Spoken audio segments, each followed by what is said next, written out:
¿Qué onda? And welcome back to the channel.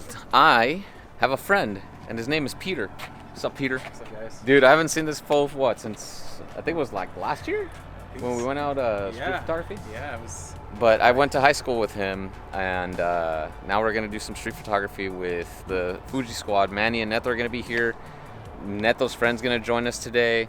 I don't know if he shoots Fuji, but if he does, awesome. I have a new camera to play with, which is the XT2, which is what you're seeing me vlog with right now. Manny bought an XE2 yesterday, and Neto got that new RF 16mm 2.8, which I can't believe how wide and cheap that lens is, which is pretty badass. So let's head on over to the studio, meet up with everybody, and then go shoot some street. What's up, man? It's good to see you again. Good to see you too, man. What's up, David? Chilling, brother. You good? Yeah, man. New camera to play Oh, with. new camera. Let's do this. Let's go, bro. Is Manny here yet? No. He's on his way Freaking here. Manny. He should be here like in 5-10 minutes. So, how do you like that new RF 16 f2? I just tried it yesterday. It's great. $300. I Dude. mean, come on. I'm gonna link the video that he did in the description below. Like every Everyone other is YouTube. hating on that lens, though. People are dumb. But it's a $300 lens. It's great. Yeah, it's great for what it but they're does. like, $300. I expected to shoot to the moon, like all those iPhone lenses you see on freaking Facebook. I know, man. Yeah. Bro, where's that new camera you bought? So I just put it away. Bro, bring it out again, bro. Yeah, dude, that's great. Let me see it. That's all you need. Yeah. Like you were I had it overthinking yesterday, earlier. and I was Like just this is great.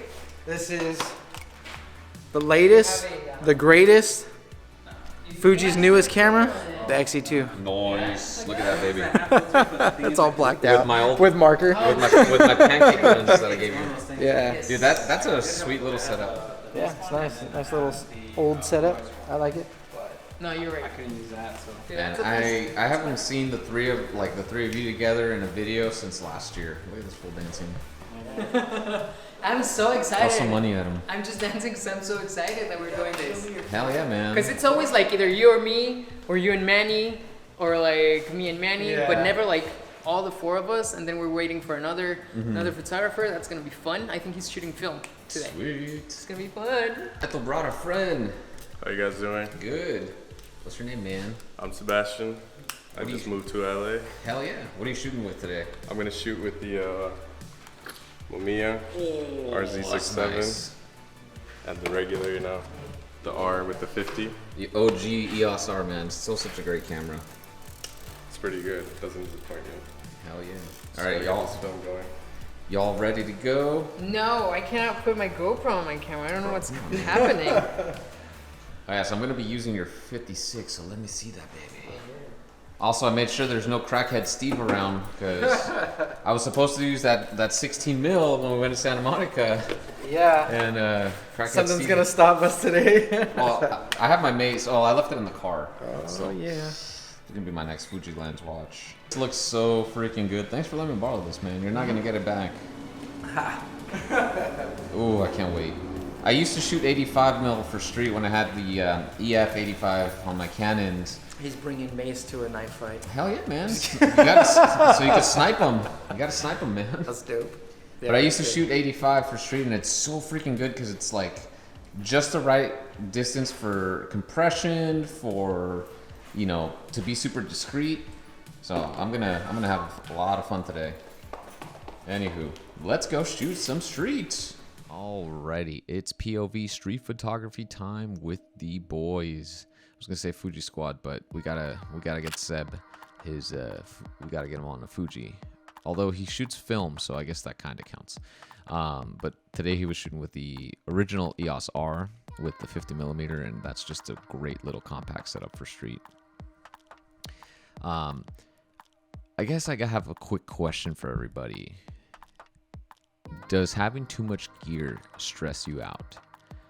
And that's something I kind of had to really think about recently because when it comes to gear, the thing I have a lot of is my Canon stuff because that's my professional setup. That's what I use for work and to make money. I have the C70, I have two R6s, and I had 5 lenses. I had the 16-35 EF f4, RF 24-70, RF 50, RF 100mm, and then the EF 70-200 2.8 version 2 IS. and I recently sold the 16 to 35 and the 70 to 200 because I didn't really use them all that often. And I decided just to condense my kit to just 3 lenses. So it's the 24 to 70, the 50, and 100 millimeter. Because those are my 3 most utilized lenses out of the 5 that I had. And I'd rather just have the stuff I know I'm going to use for sure. 24 to 70, I think is very obviously a very boring focal range, but it's the bread and butter for most kits. It's a good wide to short telephoto. The RF one just is even more clutch because it has image stabilization plus the IBIS and the R6. It just works so amazing. RF 50mm 1.2, it's like that thing is so good for so many applications. You could do portraits, you could do product photography, some low light stuff. You could shoot B-roll video with it. It's just amazing. And then the images at 1.2 just come out tack sharp. It's awesome. Then the 100mm, pretty straightforward. It's a 100mm macro, but I like this new one because it has a dual USM motor, so it's really good for video as well. And the occasional time that I need like a long shot, let's say if I'm shooting an event or something like that, I have the 100mm. It's really good.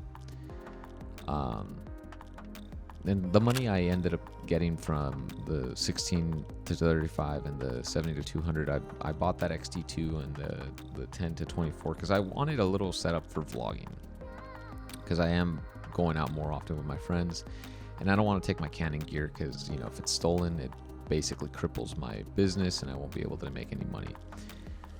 Whereas with the Fuji stuff, yes, I have it insured, but I won't cry too much if it's stolen because, you know, especially on the used market, a lot of Fuji equipment is very inexpensive. You can get like an XT1, XT2 for hella cheap now. So it's much easier to replace it than my expensive Canon stuff. But I'm really happy that I kind of like condensed my lens selection at least, because now I don't have to second guess myself. Because it does stress me out and it does make me question, like, what am I going to shoot? What am I going to need to get the job done? And am I like hoarding gear at the end of the day? And I think that's a big question we all kind of have to ask ourselves when we're, you know, if we end up accumulating a lot of gear, because, you know, gas is a very real thing. Even though it's not really an actual thing, it's very real because we tend to buy a bunch of stuff and acquire it and then never use it in some instances. So, you know, I'm happy that I did this move. I feel like my kit's a lot better. I know exactly what I need. I know that I could get the job done with just those 3 lenses. And if I feel like I'm not using the 2 R6s, I might even just sell one at some point and just keep one R6 and the C70, and that's all I really need.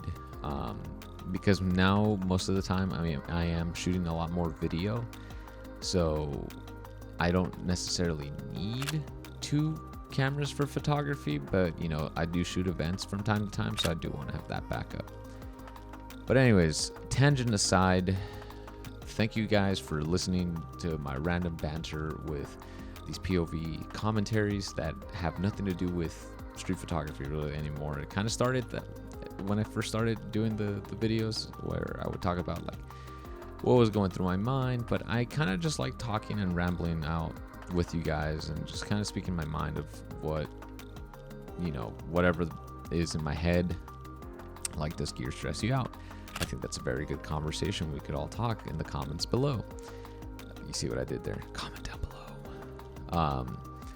But moving on to the 56mm, because Manny let me borrow it for this video. Oh man, I am in love with this lens. It feels like my old 85 1.4 EF-L on my Canon. And I used to shoot street photography with it from time to time, and it was just so good. The quality was amazing. And I'm just blown away that I have an 85mm equivalent. I'm not sure what the f-stop is on full frame. I think it's an f2 equivalent, but I'm getting like very similar results to that 85mm 1.4. I don't have it anymore, so I can't do a side-by-side comparison, so don't even think about asking it, because I don't have the means of doing it.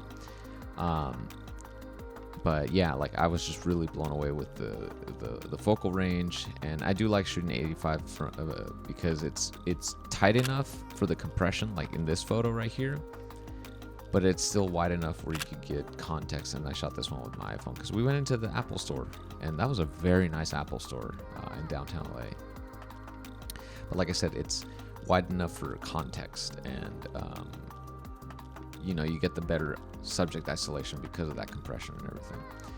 And the reason I actually got into 85mm street photography was because of Kenneth Hines Jr., aka Professor Hines, on Instagram. He shoots 85 on his Sony, and he's based in New York. And Jason Vong, who's a friend of mine, did an interview with him a few years ago. He went down to the B&H photo store and did an interview there with him, and he was just talking street photography and all that. And that's what ended up leading me to buy an 85mm for street, because I wanted to try it out, and I really fell in love with that focal range because of that video that he made. And I think that's one of Jason's like biggest videos to date. But yeah, so it's just like I said, it's an interesting focal range because you don't really see it too often on street photography. You typically see like 28, 35, or 50. 50 being the tightest, but I don't know, there's just something special about shooting with an 85mm, and specifically this 56 1.2, like Fuji nailed it. Like, do I wish it was weather sealed and had the better autofocus? Yeah, but I don't know, like the colors I was getting out of it and everything were so good. Like, I feel like the other two things are just minor gripes because I'm so used to like the new linear motors on a lot of the newer Fuji lenses. But yeah, like I really want to get one of these lenses. I'm probably gonna have to wait a few months because, you know, I'm not trying to buy more stuff first and foremost, and also I want to save money because I think saving money right now is my biggest objective. I want to have a good chunk of cash to start the 2022 with, you know, so I'm not struggling during the slow periods at work after the winter break and all that stuff happens and the post-holiday season slowdown begins. But anywho, I hope you guys enjoyed today's video. Thank you guys so much for watching, and if you're new here, please subscribe. And if you're not, and you're just watching it for the hell of it, subscribe anyway. If you didn't like the video for whatever reason, double tap it twice. Double tap the dislike button twice. Trust me, it works. And I'll see you in the next one. Peace.